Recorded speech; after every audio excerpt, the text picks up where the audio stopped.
কোনো ভুল ত্রুটি হয়ে থাকে আমি করজোড়ে প্রকাশ্যে আমি ক্ষমা প্রার্থনা করছি।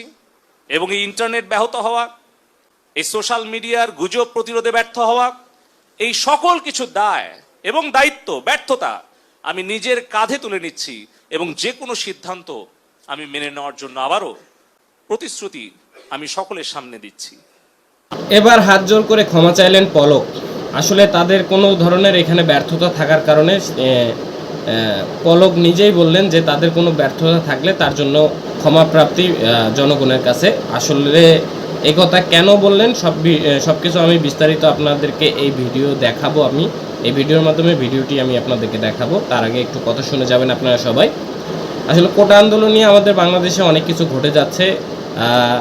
রাস্তায় শিক্ষক থেকে শুরু করে ছাত্রছাত্রী সব ধরনের মানুষই বর্তমান রাস্তায় নামছে, বিক্ষোভ মিছিল করতেছে।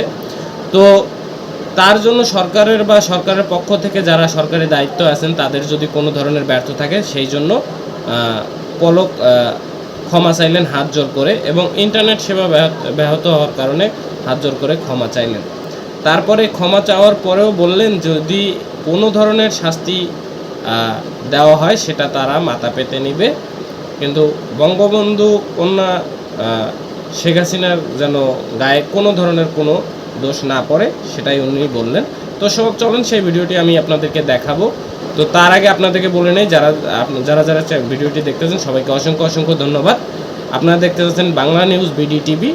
চ্যানেলে নতুন হয়ে থাকলে চ্যানেলটিকে সাবস্ক্রাইব করে পাশে থাকা বেল আইকন বাজিয়ে দেবেন। আর যারা অলরেডি সাবস্ক্রাইব করেছেন সবাইকে অসংখ্য ধন্যবাদ।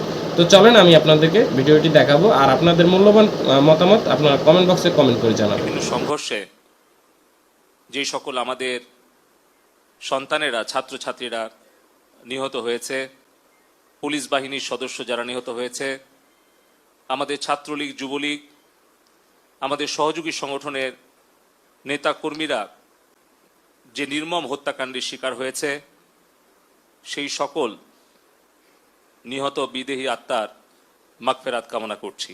আমাদের ব্যক্তি পর্যায়ে আমাদের ভুল থাকতে পারে, রাজনৈতিক নেতৃত্ব, আমাদের যারা উপজেলা, জেলা বা যেখানেই থাকুক তাদের ভুল থাকতে পারে, কিন্তু সেই ভুলের শাস্তি যেন আমাদের প্রাণপ্রিয় নেত্রী জননেত্রী শেখ হাসিনা না পান, তার জন্য আমাদের দায়টাও আমাদের ঘাড়ে তুলে নিতে হবে।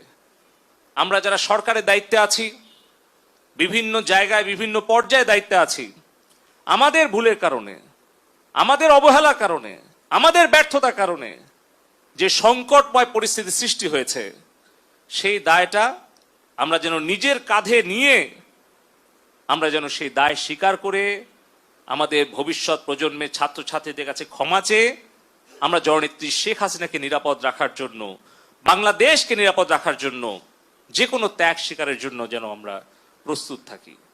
আমি চলন বিলের সন্তান, আমাকে আপনারা 4 বার সংসদে পাঠিয়েছেন, জননেত্রী শেখ হাসিনা আমাকে 3 বার মন্ত্রিসভায় নিয়েছেন। এই চলন বিলের কাদামাটি থেকে আমাকে চলন বিল পর্যন্ত, সিলিকন ভ্যালি পর্যন্ত কাজ করার সুযোগ করে দিয়েছেন।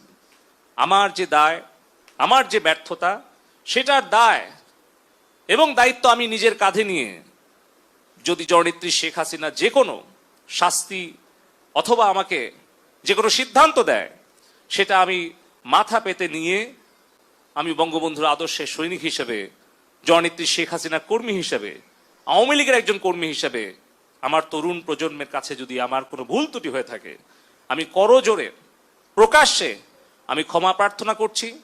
এবং এই ইন্টারনেট ব্যাহত হওয়া, এই সোশ্যাল মিডিয়ার গুজব প্রতিরোধে ব্যর্থ হওয়া, এই সকল কিছু দায় এবং দায়িত্ব, ব্যর্থতা আমি নিজের কাঁধে তুলে নিচ্ছি এবং যে কোনো সিদ্ধান্ত আমি মেনে নেওয়ার জন্য আবারও প্রতিশ্রুতি আমি সকলের সামনে দিচ্ছি।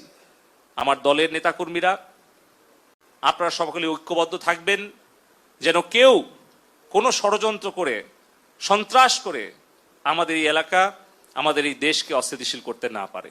ইনশাআল্লাহ মহান আল্লাহ পাক উপরে আছেন, আমাদের নিয়ত সহি আছে, সঠিক আছে। ইনশাআল্লাহ জননেত্রী শেখ হাসিনার নেতৃত্বে আমরা বঙ্গবন্ধুর স্বপ্নের বৈষম্য মুক্ত সোনার বাংলা গড়ে তুলব, আমাদের ভবিষ্যৎ সন্তানদের জন্য নিরাপদ বাংলাদেশ। তো এই ছিল আজকের ভিডিও। আপনারা ভিডিওটি সম্পূর্ণ দেখতে পারলেন। তো এতক্ষণ যারা ভিডিওটি দেখেছেন সবাইকে অসংখ্য ধন্যবাদ। আর ভিডিওটি ভালো লাগলে লাইক করুন, শেয়ার করুন, আর কমেন্ট বক্সে কমেন্ট করে জানান আপনাদের মূল্যবান মতামত। তো আপনাদেরকে এতক্ষণ ভিডিও দেখার জন্য অসংখ্য অসংখ্য ধন্যবাদ। চ্যানেলে নতুন হয়ে থাকলে চ্যানেলটিকে সাবস্ক্রাইব করে পাশে থাকা বেল আইকন বাজিয়ে দেবেন। দেখা হচ্ছে নেক্সট ভিডিওতে। ততক্ষণ ভালো থাকবেন, সুস্থ থাকবেন, ধন্যবাদ।